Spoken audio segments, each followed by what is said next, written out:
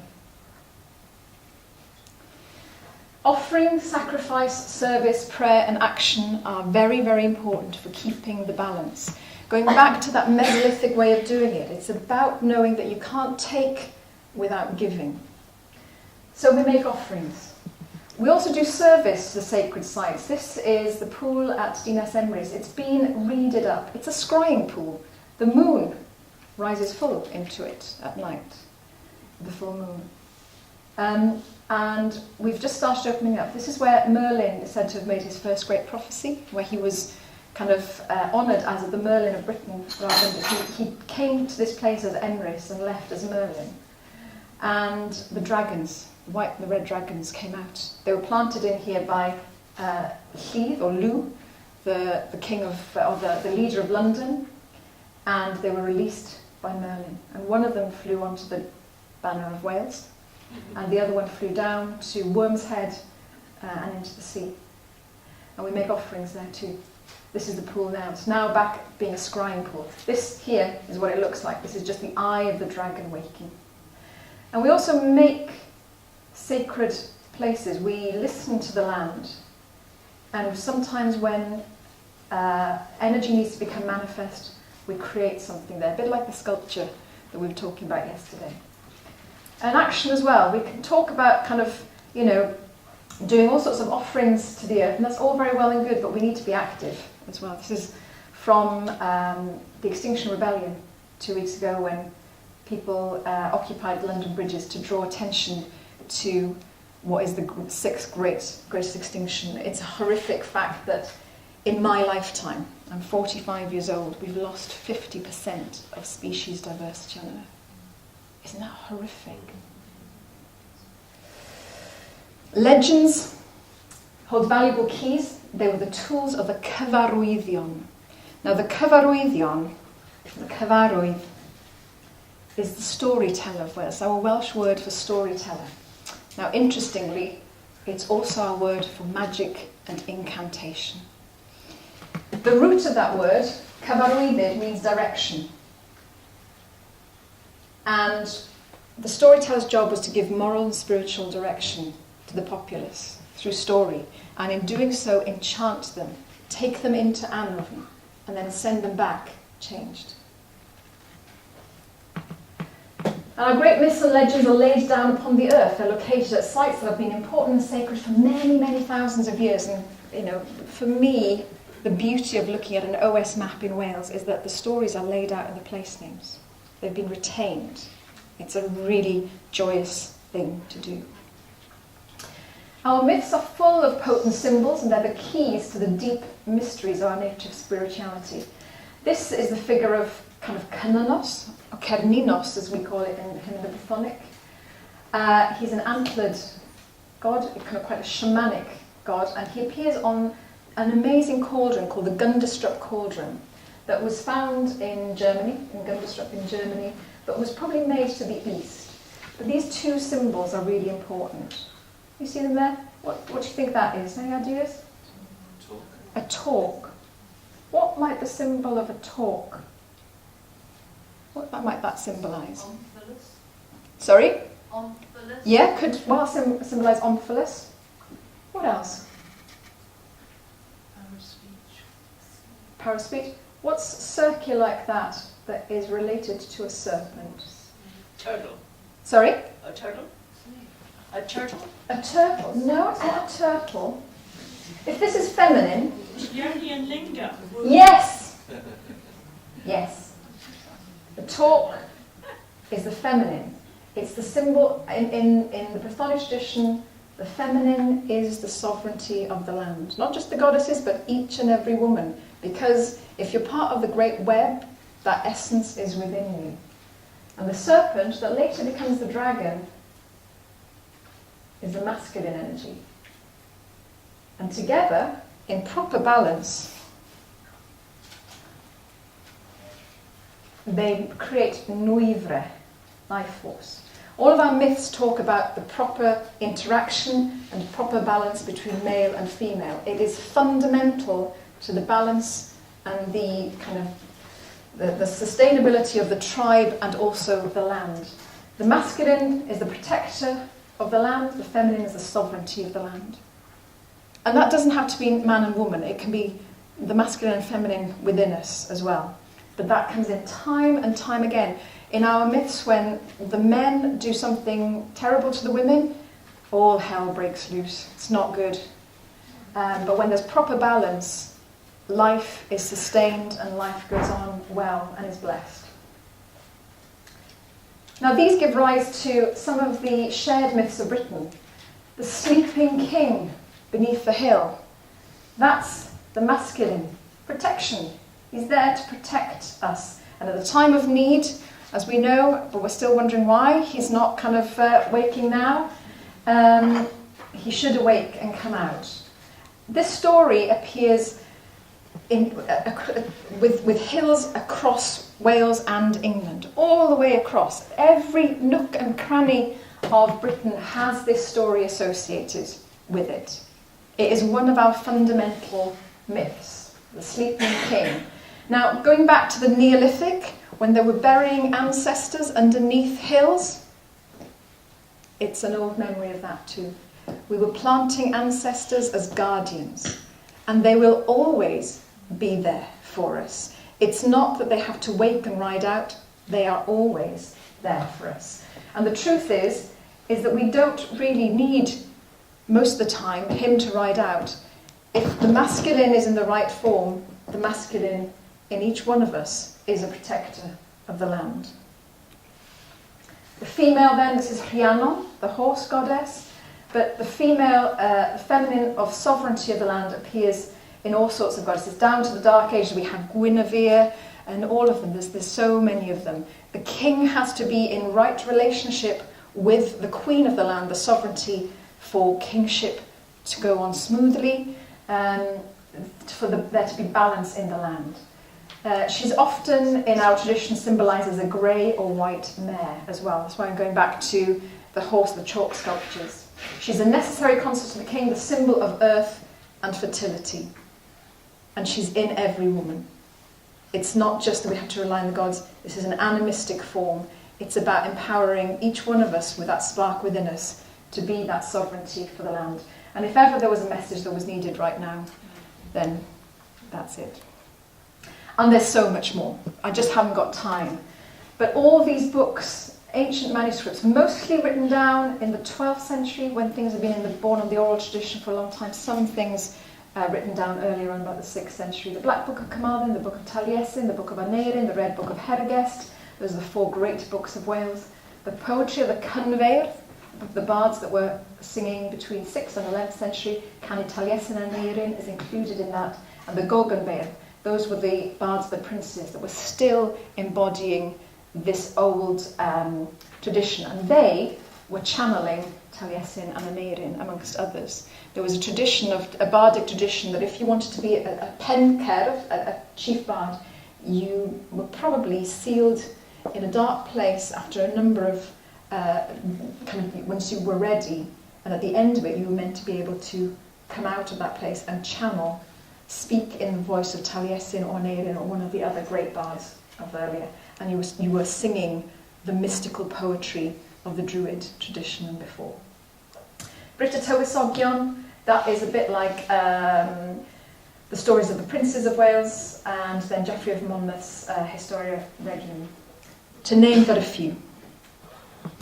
Now, for a generation that has few, if any, spiritual elders, and I wish I did have an elder, or we had elders that could just pass the tradition down, but it's not possible. We're having to rely a lot on ancestors, and we're learning to do that. We've just, Eric, my partner and I, we've just started Dadeni. It's a spirit school. It's a 3-year program to try and share this with other people. Now, we're not holding it together. We need to work with others. Ancestors are really good, but we need to work with others. And so it's formed as a joint inquiry between people who are really interested. And we have teachers coming in who have specialist knowledge in their area to share with us, and then we work with it. If anybody's interested, there's a website. This is our first intake. They're a brilliant bunch. Dadeni.org. The next intake won't be until 2020. We really want to focus on getting this first set of years really right and working with this first group. And then we'll bring on another group, hopefully. But before that, there was Dreaming the Land. And I suppose I cut my teeth, if you like, on finding ways that we could express all of this kind of knowledge and that we're sitting on, and this exploration with other people. And it's developed as a form over the last kind of 8 years as a set of pilgrimages. You know, doing that thing that we've done since we started since we first stood up on our own 2 legs, which is to walk the land, and in doing so, dream upon it. And our journeys are fundamentally about reclaiming a relationship with land that is as old as time. And each one, what I've noticed, it becomes an invitation to a conversation with that land. We do some research beforehand, but there's so much more that comes when we all participate in that journey. And it's felt like a real blessing in that sometimes we never know who's going to turn up. A lot of people come to us who are really burnt out from living in cities and overworking and things. A lot of people are quite sick when they come, but a day or 2 in, and it's incredible what that landscape does, what nature does to nourish the soul and bring us back to the centre of ourselves. It really is a remedy for disease, and it really does heal. And there's certain places, perhaps because of the remoteness, vastness, they seem particularly strong in that ability to heal. We heard maybe it's to do with the waters underneath them. I don't know enough about that, but I'm fascinated, I'm really interested. But there's something about certain places that seems particular in terms of a salve for the wounded parts of us. Now, a part of what we do and the way we work is to look at the 2 different types of learning or understanding of the world that the Greeks had. Logos, this is how it is, reality. Now, in the West, we kind of live here most of the time. The stuff that we've been talking about here in the last day is the mythos, is that stuff that really nourishes the soul. It's the stuff that's connected to dreaming and imagination and poetry. And so we do a lot of creative work on the land to help people to drop into that. Because when we start to see our lives with a more mythic sense of it, it starts to make more sense and we can get hold of our story. And that's a really, really powerful thing to do. And connecting our story with the stories in the landscape is an incredibly potent and magnificent thing. And so we encourage people to drop into this mythos. And it gives us, life just becomes much richer when we're operating from here. It's where we find connections, it's where the great weaving reveals itself to us, really. But most of us, of course, you know, at school, we were told, stop dreaming, grow up, get real. How many people have heard that? Yeah, lots of dreamers in this room. All of my school reports in primary school said, would do well if she stopped dreaming. It took me quite a few years to work out that's what I'm really supposed to be doing. It enables us to drop into this, where we can see the world in a grain of sand and heaven in a wildflower, hold infinity in the palms of your hand and eternity in an hour. Lovely William Blake. But that's where we get to, that dropping, that sinking down until the places begin to reveal their stories. The ancestors speak to us clearly once more. The genus loci of the place communicates. The shrines just appear in the landscape. We start to open our eyes and read landscape as apparently our ancestors did before we could read or write, before we engaged that part of our brain that does that, it took over from our ability to read landscape. And I'm just about to finish. One of the things in doing this work, what has become apparent to me and Eric is that the sacred landscape that we hold within our head is really, really important. Going back to the idea that the hunter-gatherers would have known a kind of a patch of about 40 square miles. Now, I don't think our capacity is quite as great as that. It's a bit small. It's kind of about 20 square miles is probably my limit. But to hold that landscape in your mind and carry it with you is an extraordinary thing. I imagine that most of you here as gatekeepers will have had the experience of going to a place and it has such a profound effect on you, or you interact with it in such a deep way that you kind of leave a little bit of yourself there and a little bit of it lodges in you. Well, it's that work. It's about ritually, ceremonially, if you like, or just kind of in the mythos, making sure that you pilgrimage to all the sacred sites around you, around where you would work, ritually or spiritually, and make a connection with those places. And when you work, you can pull in the ancestors that you've met there and the essence of those places into your work. And it's a really, really sustaining way of living. It's still revealing itself to me, but how magical and potent that is to do. We're starting to work that way. And it feels a little bit as if we're reweaving the web of sacred places around us. And anybody can do this. It's just a matter of finding where you are, looking at an OS map of the sacred sites, or kind of intuiting where the sacred sites are, going and visiting them, building a relationship. Just try it. And many of you will already be doing that, but just try it on a local basis and see if it works for you. Time in wilderness, immersed in nature and our ancient law, is one of the best ways of understanding our place within the great web of life. When you spend time in the mountains and the valleys, you start to see how small you are really, and how we are not the masters of nature, how we are very much a child of it. We need to enter the dream time once more, to enter the dreaming, to open to intuition, listen to our ancestors, tell the stories. We need to create new songs where we've lost them. We need to walk the dream line. The human soul is closer to the invisible things than the visible things. And we are made of the flowers of the nettles and the water of the ninth wave.